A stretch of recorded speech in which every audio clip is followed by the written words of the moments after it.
All right, folks, here's 3 chart requests from over here inside the Discord. Today is June 9th, 2026. We're taking these right here from the live request thread, so you guys can put your chart requests here at any time, and I'm picking them right from here. We also cover those on YouTube. The first one we're looking at here today is Microsoft.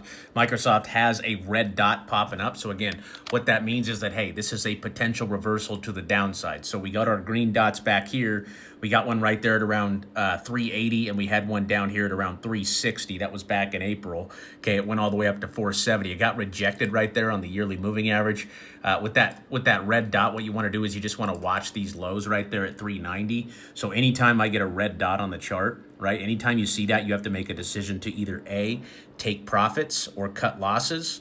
Okay, or B, set a stop loss. So where I use my stop loss will normally be right there. You can normally see the numbers on the side here. So right around 390. So I could put it like right there at like 388 or 389. And again, if that level breaks, right, you're probably going to see some more capitulation down to a lower place. Again, the red dot is just a warning sign. Okay, the red dot back here came in November. That came at $510, and it went all the way down here to 350. So again, we have to pay attention to the signals here. I would put a stop loss here on Microsoft at 390. The next one we're looking at here is Facebook. So Facebook's been very choppy. It did have a really nice move down here to about 500. That would have been a good spot to snag some. This one also has a red dot as well. Again, this is very, very choppy here.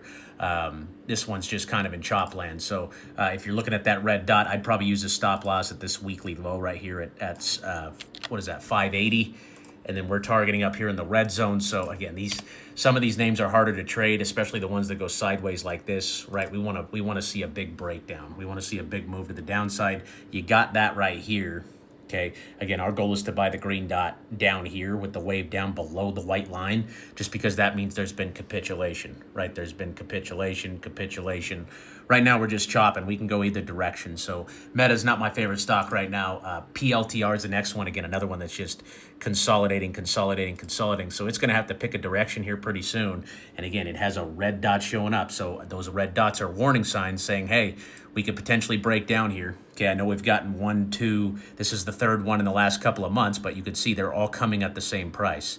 So I would definitely be using a stop loss on PLTR here at around 120. Again, I think tech has just ran really, really hard over the last year. And with these IPOs and stuff coming out, guys, I'd just be very careful. Set your stop losses, right? If I'm trading PLTR and I see this red dot, what are we doing? We're going to the previous low, this low from right back here in April. Again, we're using a stop loss right there at 120. That way, if it breaks down and comes down to 95, right, we'll sell, and then we can rebuy lower if that happens. But 120 is a big technical level for PLTR.